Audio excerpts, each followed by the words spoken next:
Hello, everyone. Thank you for joining GTRI's webinar on organizational change management. Before we get started, I just wanted to do a quick reminder that this session will be recorded, and if you have any questions at all during the webinar, feel free to enter them in either the Q&A or chat window. Steve, I am going to hand the webinar off to you. Okay, thanks, Michelle. Hi, everybody. Thanks very much for taking the time today. I thought I would, before I dive into the actual presentation, I thought I'd give you just a little bit of background on me. I'm a New York transplant out to Colorado, which is how I got connected to GTRI. I've been consulting into organizations for just about 25 years, and I started out my career doing technology consulting and morphed into doing management consulting. And then a number of years ago got exposed to the concepts of change management, and they really appealed to me. And the reason they really appealed to me is because I had been, through my consulting career, I had been watching clients, you know, doing change initiatives for a long time, thinking they were going to get all this business value out of these change initiatives. And as I looked at the actual results, I realized and observed that clients were actually frustrated with the results they were actually getting. And when I looked at it, I said, well, a big reason why is because, you know, generally they're driving this change, but they're implementing something or they're building something, but they're not actually getting their people using whatever they're building as comprehensively as they need to actually get the business value. So my logic with change management became, you know, change management actually helps clients and helps organizations achieve business value sooner rather than later by getting, you know, widespread adoption of the actual change initiative, whatever the product or the output, if you will, of that change initiative is. So that's sort of how I got here. As Michelle said, this is obviously hard in a webinar, but if you do have questions, please go ahead and ask them as I move forward. The first slide is, especially in the IT world, which is where GTRI plays, there are sort of two definitions, if you will, of the phrase change management.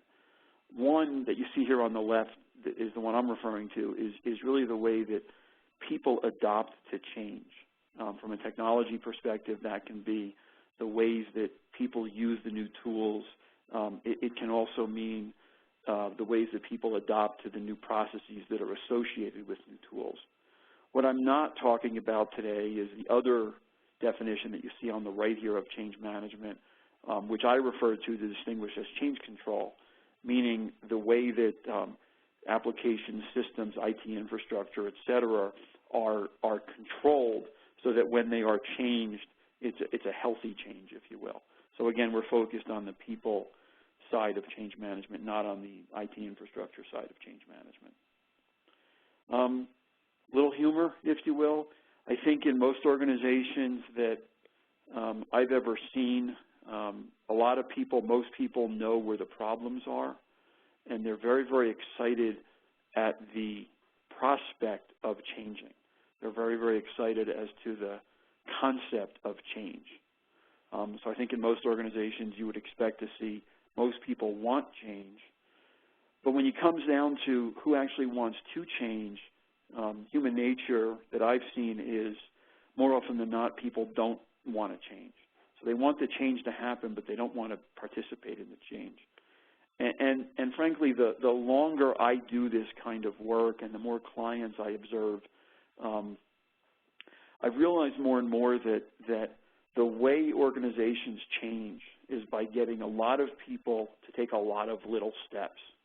And that's a little bit of a theme that you'll see throughout the presentation. But I very much believe that you know, organizations being collections of people, the way that organization is going to truly do something differently, adopt a tool, execute a process, change what they sell, change how they deliver what they sell, is by a lot of people taking a lot of little steps. And that's why the cartoon here is so ironic. The next slide, you know, these problems with getting large groups of people to change, I mean, here's a quote from Machiavelli from nearly 500 years ago. And so, again, people in general don't like to change.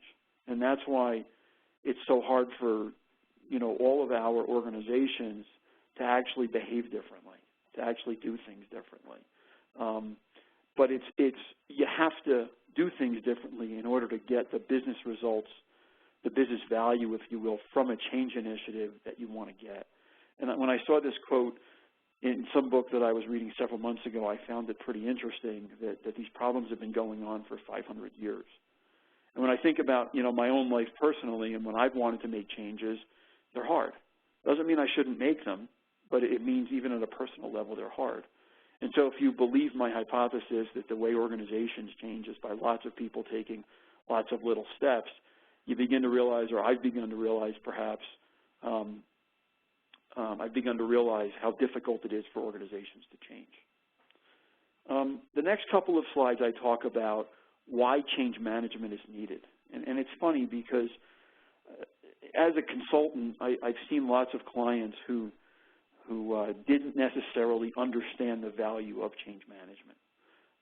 And I have spent a lot of time trying to figure out how do I help people understand the value, frankly, of what I focused my career on for the last 10 years. And as I thought about it, I realized, well, the real way to do it, which you can't do, but perhaps the best way to do it might be to do a project twice. Do it once with change management and then once without change management, or perhaps the other way around. Now, obviously, that's silly, and we would never do that. But the point is that the clients I've worked with who have valued change management value it because they have been through a change initiative previously and understood from that initiative, whether they had change management in it or did not have change management in it, they wound up understanding the value of change management. And so the next couple of slides are pieces of research that I have found over the years that really together demonstrate people's learnings. In other words, these slides are the results of surveys of people who have led large change initiatives and have realized the need for change management as a result of those initiatives. And obviously, I'm not going to read you every word. A couple of things on the slide we're looking at that I'll highlight. On the left, under the black circle, first is transformation is a continuous process, right? And so, getting people to understand in most organizations that you're sort of always going to be changing is pretty valuable. Under the blue, 60% of CEOs who were surveyed failed to achieve their transformation goals. To me, that's huge, right? 60% say, hey, you know what? We didn't make it.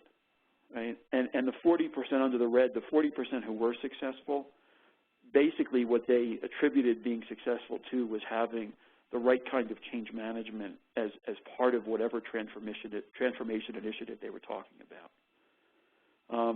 And then in the yellow or the gold on the far right, the goal becomes changing people's mindsets, and that's really the challenge. On the next slide, this was a survey done by a company here in Colorado several years ago called ProSci. And ProSci researched and asked people, why did your transformation initiatives fail? And as the slide demonstrates, half of the reasons that came out of that research are people-related. So the blue is, direct people, and the green is communications. That's 50%. And obviously, in this discipline, those are issues that change management will help you address. So what do we know on the right side under implications? First of all, we know that this kind of change management is critical in driving adoption of a company's vision. What's interesting about that is that implies that there is a vision. So when I do this kind of consulting, one of the things that I do is I encourage clients to actually establish a vision. From an IT perspective, where we often start is, well, we're going to implement a tool. And what I try to get them to understand is a vision needs to go deeper than that. It needs to talk about, well, how are things going to work differently once we're done, for example. So understanding what the vision is critical, but then having change management in place and executing to help you achieve that vision is also critical. Most effective change teams are comprised of both clients and consultants. I actually wrote a blog on this several months ago. And I talk about this again a little bit later. Change management is not the kind of thing that can just be done for companies by consultants. The people inside of companies have a lot of value and a lot of impact in actually driving the change. One part of that, as the third bullet indicates, is you need leaders who are really involved. We've probably all in our careers heard the term buy-in at one time or another. I encourage people actually to not use the term buy-in. I prefer the term commitment or the word commitment. And the reason for that is actually this. The reason for that is because an executive or a leader can buy into something and not help drive it at all. And so the fact that they've bought in is actually not that valuable when it comes to actually driving change adoption. Rather, if they commit, they will actually help drive the change initiative. And part of where I'm coming from is this. I've worked with a lot of global clients, and what I've realized is that people inside of organizations take direction from the people who they consider their leaders to be.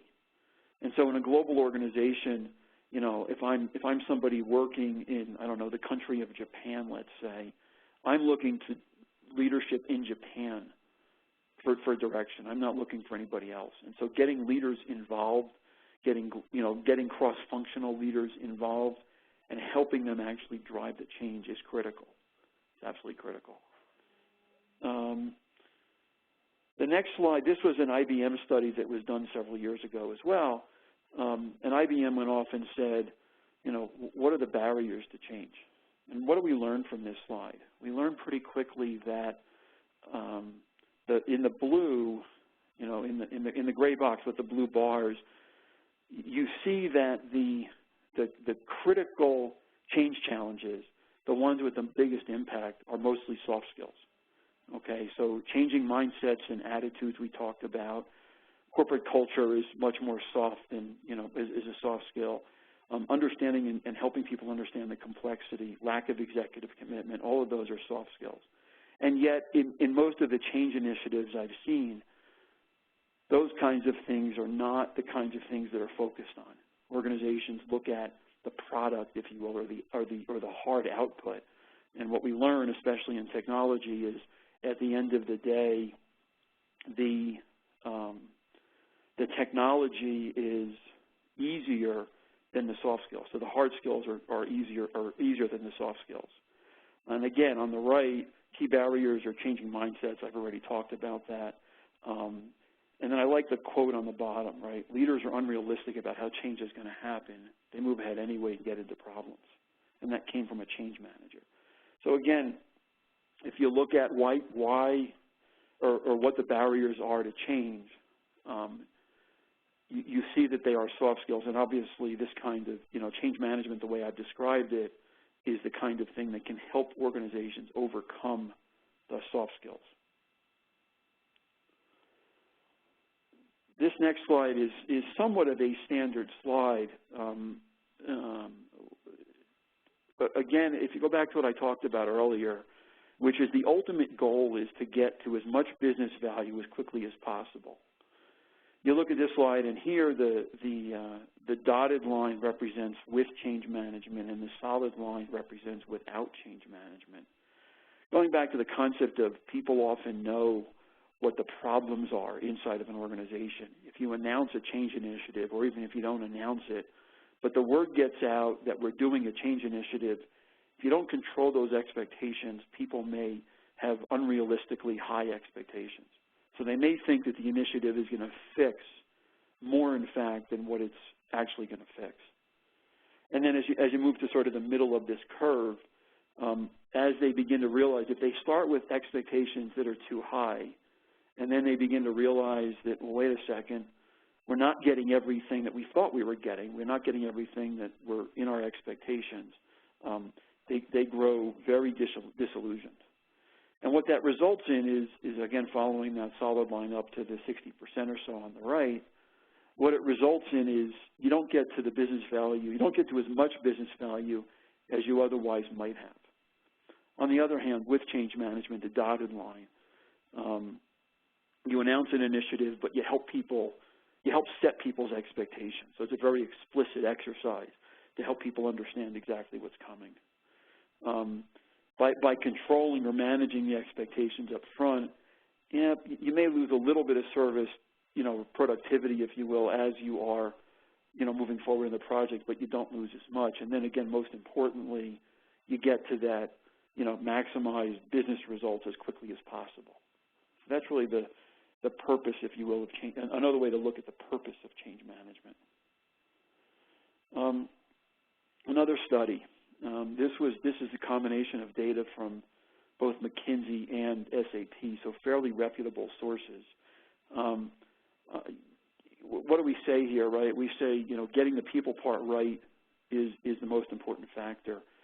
If you look at a technology implementation, from McKinsey, from the McKinsey study, you see that people issues are 2/3 of the issues, whereas the technology issues themselves are only 1/3. And yet, ironically, I see organizations over and over and over and over and over again focusing on the technology and not providing what I consider to be sufficient focus on the people side. And why is that? Well, frankly, I think the technology is easier. I also think, and we know that the technology is hard. At the same time, most technology initiatives are driven by and led by IT, and sometimes it's difficult that I've seen clients actually engage people from the business side in actually participating in the project, which again I talk about a little bit later. And then on the right side from SAP, 90% of people surveyed who included OCM in their project reported success as high or very high. And to me, all of this data together is pretty compelling. So what is it, right? Because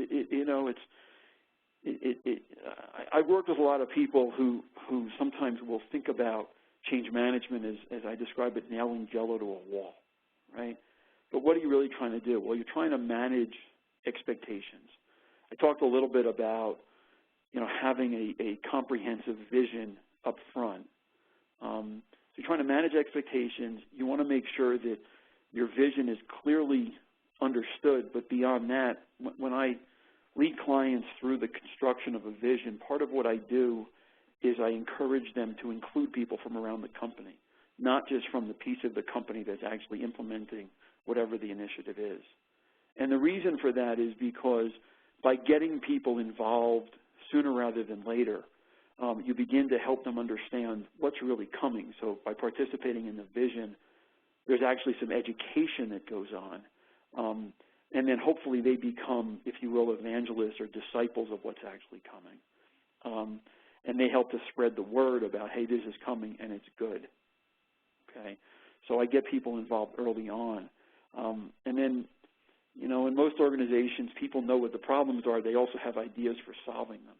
So getting people engaged sooner rather than later makes them part of the project, makes them part of the initiative. So they don't feel like they're being handed the solution, but rather they feel like they're part of the solution. And by being part of the solution, it's easier for them to adopt the new ways of working.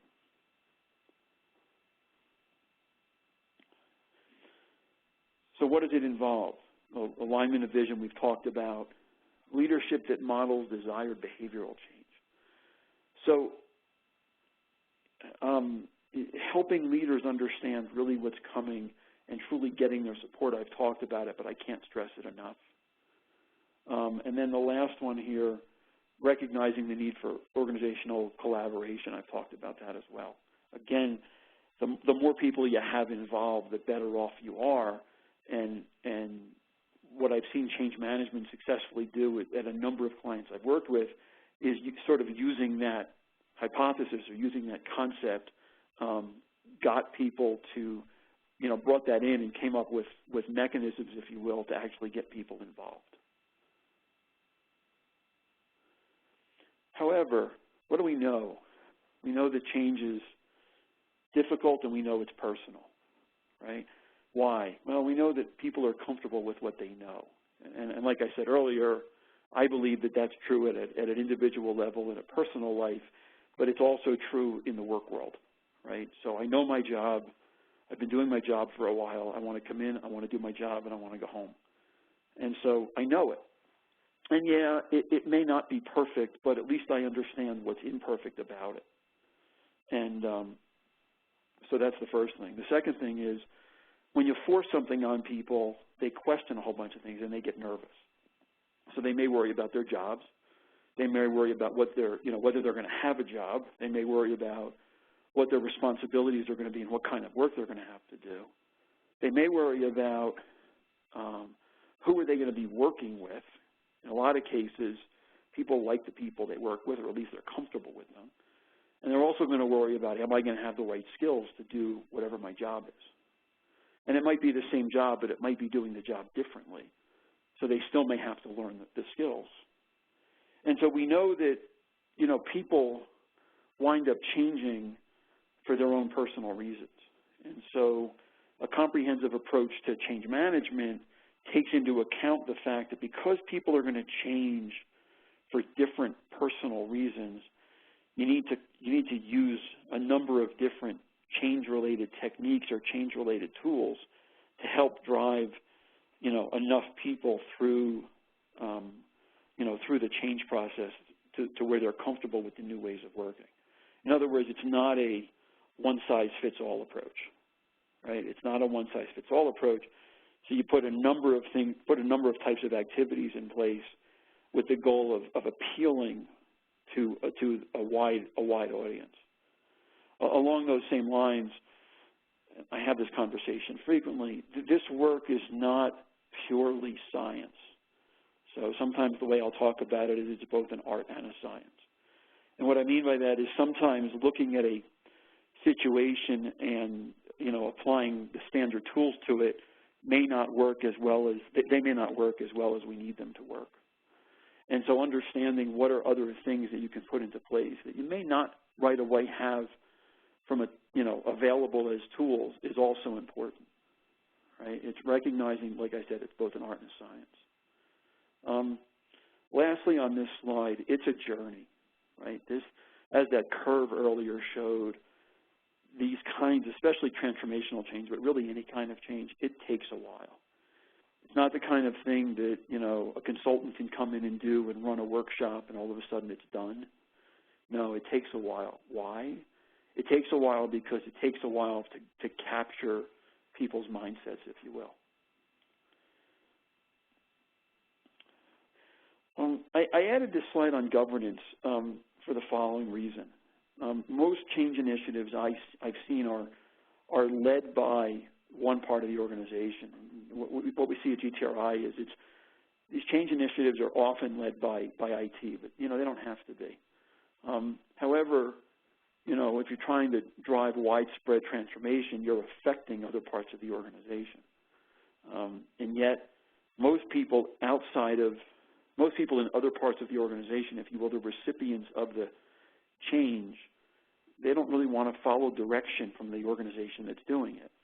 As I talked about, they want to follow direction from their local leadership or their organizational leadership or their functional leadership, if you will. And so some of the work that I've done in the past or that I've seen done involved getting people from around the organization involved, getting leaders from around the organization involved to help drive change into, quote unquote, their part of the organization. However, having said that, as the quote here on the right says, if leaders did what they were supposed to do, well, you wouldn't necessarily need a change management professional. It's important to remember that leaders, not all leaders know how to drive change. Not all leaders recognize how much effort the change, how much of their own personal effort driving the change is going to take. And so recognizing that you have to get leaders involved, but also recognizing that the leaders don't necessarily know what to do or how much energy it's going to take is where a change management professional can really come in and be helpful. Okay, so a couple of fun change management myths. First, org change is more than training and communications. I was actually talking to a friend of mine this morning, and we had some of this conversation. What I found, you know, talking to a lot of people who claim to be change management people, is what they really are communications people and training people.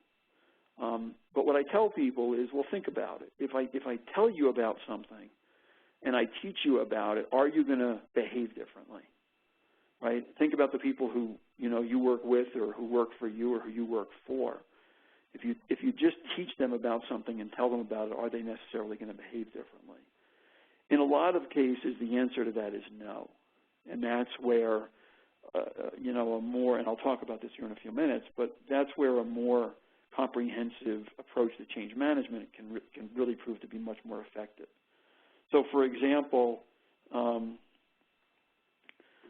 you know, defining jobs for people, right? Helping people understand, here's your new, you know, here's your new set of responsibilities. Making sure that that they understand the new skills that they have to develop, and then putting plans in place to help them develop those new skills, are all things that, you know, a comprehensive change management program would do, but are not necessarily just training or communications. The second one, new technology implementation is not the same as transformation. I did work with a client several years ago. The client had put in a large piece of technology from Oracle, and when they implemented it, basically their operations came to a halt.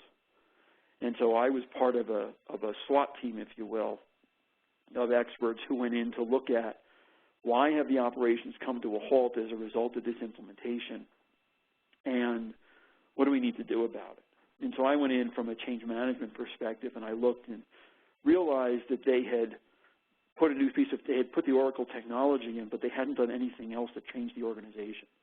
And as I figured out pretty quickly, there were new skill sets that were needed. There were some new hires that needed to be made. There was a bunch of work that needed to be done on changing the existing business processes, and none of that work had been done. So the client had gotten themselves into a predicament where they had new technology and old process, and the two did not mesh really well. It was a real challenge. And I've seen that theme, if you will, several times. So you have to remember that technology is great, and, you know, we all like, you know, playing with our smartphones and having all this access and all these great tools and things like that. But technology in and of itself doesn't accomplish transformation. It'll enable transformation, but it doesn't necessarily accomplish the transformation. And then lastly, again, consultants can't do this for people. My recommendation over and over and over again is that what companies should do when they're trying to do something transformational is involve consultants, but also have people from inside of the company participate working with those consultants. And why is that? Well, yes, good change consultants will bring methodology, they'll bring tools, they'll bring experience, they'll bring the ability to look at a problem through both, if you will, the art mindset or the art lens and the science lens. But as a consultant, if I show up at a client organization, it's the client people who know the history of change initiatives at the client. They know where the power really lies beyond the organizational chart. They know how to actually get work done, how to actually get things done. They know who the, you know, informal leaders are. They know who's who. And all of those topics, or all of those areas or all those items, if you will, are critical in actually getting true transformational change done. Okay, 8 guiding principles. First one, and these to me are very important, so I'm going to walk through these a little bit slowly. First, involve all personnel to create organizational ownership. So again, I talked about this a little bit earlier, but just to reiterate the point, the more people I can get involved, the greater the odds are that we're going to get widespread adoption quickly, which at the end of the day is the goal. So I talk about this concept of organizational ownership being it's not owned by any one part of the organization. Rather, it's owned by the entire organization. As an example of that, I've done work for clients where they were doing major transformational change, and I would say, well, can we get HR involved to help us define new jobs or define new skill sets, or to help with, helping people understand what training they have to go through?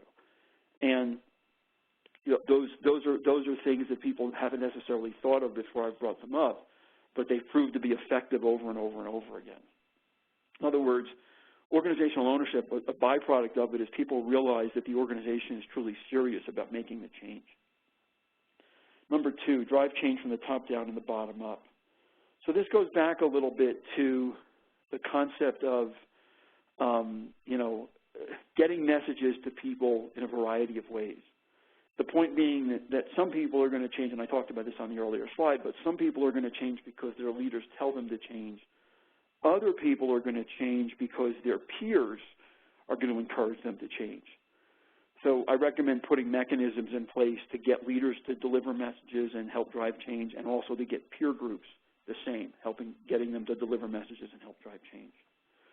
Number 3, develop and execute a customized change plan. Every client I've been to has their nuances.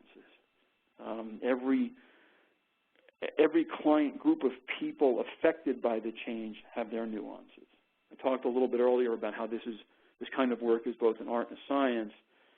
Yes, there's some standard things you want to do, training and communications, for example, but there's generally other things that need to go into place, and it's a matter of understanding what those are, and then building them into a plan, and then executing that plan. Number 4, measure effectiveness throughout the initiative for real-time adjustments. So it's fairly common to do a readiness assessment just before you're ready to go live with a technology implementation or with any kind of a change initiative. However, the problem with that is that it's generally too late. As we talked about earlier, getting people to adopt new ways of working takes a lot of time. And so you have to be getting messages out to them over and over and over again for a lengthy period of time.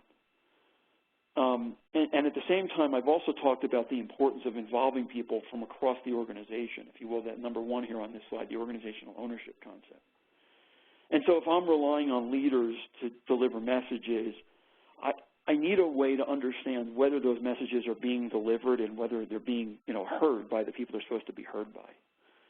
And so what I like to do when I can is to survey people throughout the life of the initiative to understand, are the messages getting out, and are people, starting to understand that this is really going to happen and what this actually is.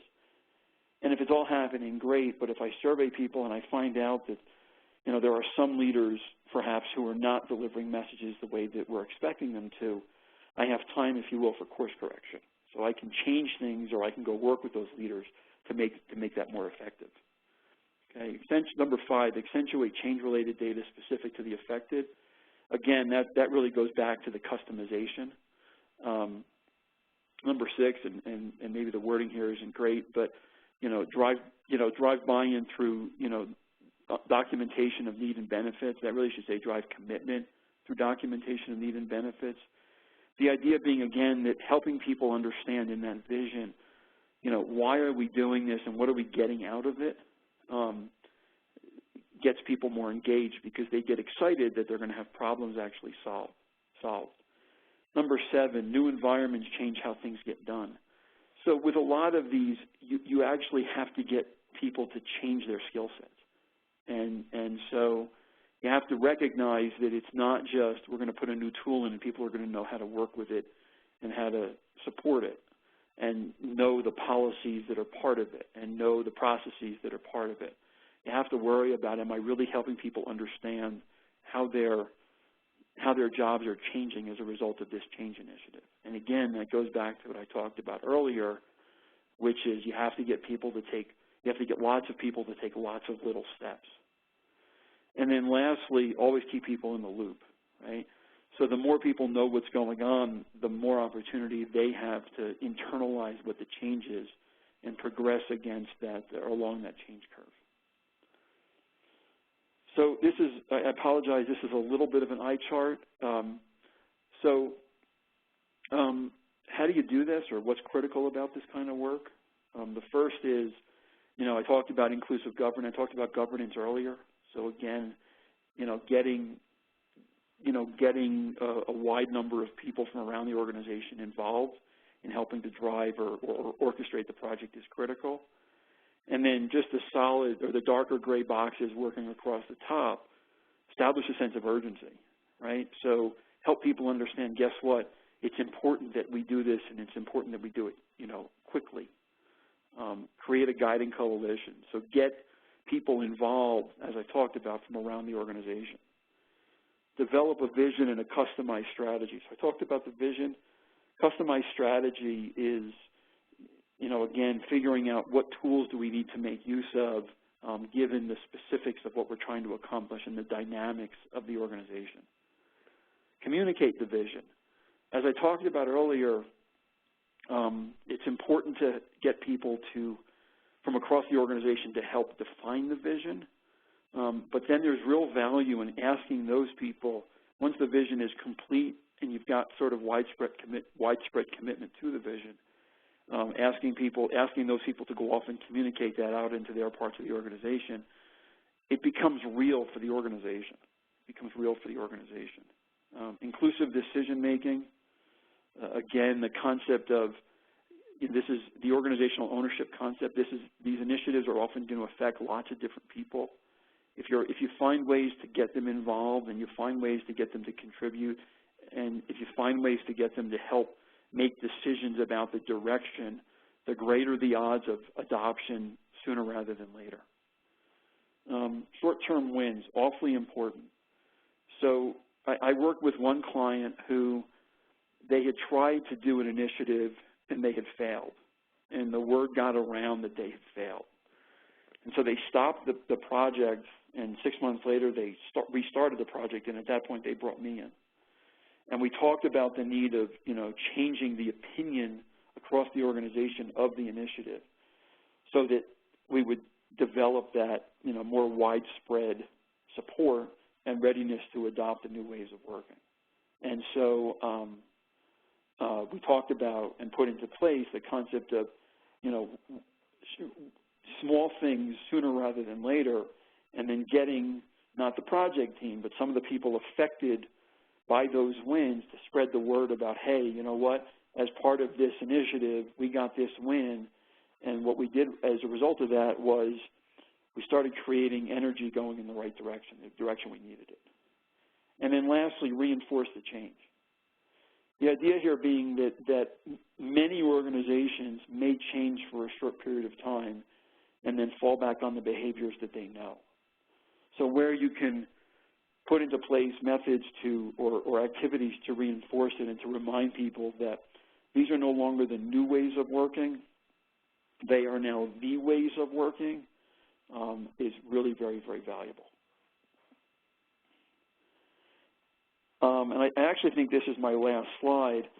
I generally think of, so it's interesting, so I'm familiar with, a number of change methodologies that are out there in corporate America. And when I look at the methodologies, they have different words, but fundamentally they're really all the same. And in fact, I was presenting, when I worked for another company, I was presenting their methodology to a client in Pittsburgh. And one of the client guys raised his hand and said, well, why is your methodology different from any of the other methodologies that your competitors have come in here and talked to us about?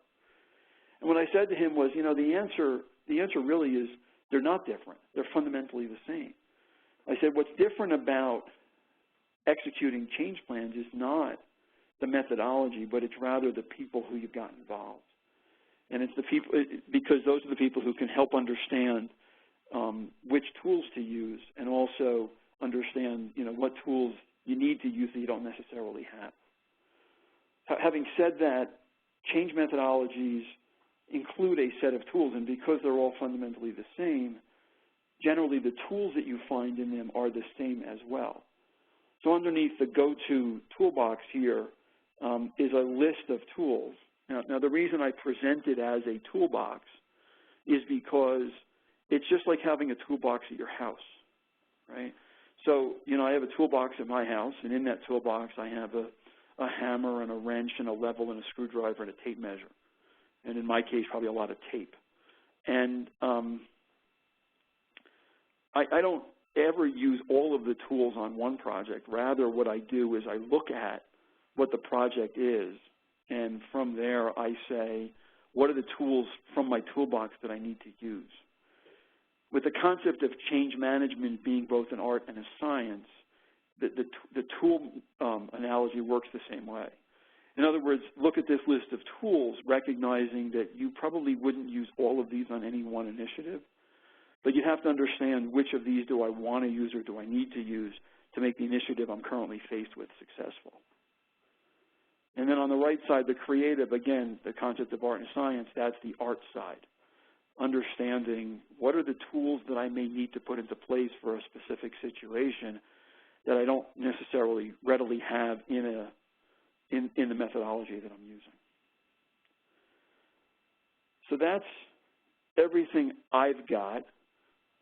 Michelle's going to help us or help me with understanding or responding to the questions that you folks go ahead and ask, so feel free. And Michelle, let me know when you're ready, if that's okay. Sure. Just a reminder, if you have any questions, to go ahead and enter those into the chat or Q&A window. The first one I have, Steve, is we have a big change coming over the next couple of months. What is the first step to get started? Generally, what I like to do is I like to start with a couple things. One of the techniques I have found proven to be very successful is what I call a change readiness assessment. And this is where I would go out, or somebody would go out and provide some, an overview of what's coming to a select group of people from across the organization, and ask them, given that this kind of change is coming, what's going to help your part of the organization actually change? And there are several benefits from doing that. One is you begin to understand what your customized change plan needs to look like. Another benefit is that you're right away getting people involved in the project. So they recognize that it's not being done to them, but rather it's being done with them. So I generally like to start with the readiness assessment. I also like to start with the development of the vision, and again, facilitating or collaboratively across the organization, developing the vision as comprehensively as possible, and then using the vision and using the output of the readiness assessment to develop your customized change plan. That's great. Another question that has come in is you mentioned that change management is an art and a science. Can you give an example of how it's art? Yeah, sure. So I'll do that as a story, if you will. I was doing work for a client that we were doing some of the standard change management, stuff, if you will, that I've talked about. This is a manufacturing client that the initial piece of the change initiative was going to affect people in their manufacturing plants across the U.S. And what I realized was that the manufacturing plants were each managed by a plant manager who had the ability, who was sort of seen as the key leader for the people who worked in that manufacturing plant. Yet the project, which was actually being done here in Denver, didn't have anybody from the plants really involved. And so one of the things that we did was we established a, we called it the Implementation Leadership Team. So in corporate speak, ILT was the acronym. And what that included was all the plant managers and all of their sort of right-hand people, and got them involved in, weekly meetings where we discussed the details of what was going on in the project. We discussed the details of how the project was going to affect their plans, and we also discussed the details of the work that was going to happen at their plants to get the plants ready for the change.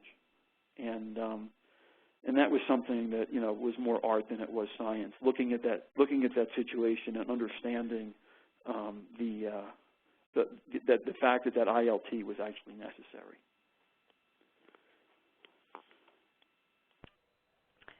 Thanks for that, Steve. It doesn't look like there are any further questions. Okay. Well, I hope you guys got something valuable out of it. Obviously, my contact information is in front of you at the moment. Please absolutely reach out if there's anything I can do to help you, if there's anything you want to talk about. And other than, I guess we can end, and thanks very much for joining. Have a good day.